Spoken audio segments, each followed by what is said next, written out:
Meaning of hunch. hunch, Hunch.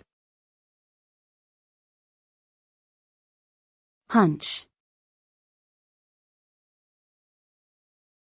Hunch.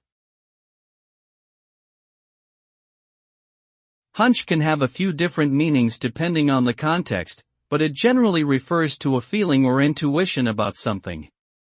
It can be a suspicion or guess based on limited information, or a gut feeling that something is true or will happen. People often use the term going on a hunch to describe making a decision based on this type of feeling rather than concrete evidence. In summary, a hunch is an instinctual feeling that may or may not be accurate, but can be influential in decision-making.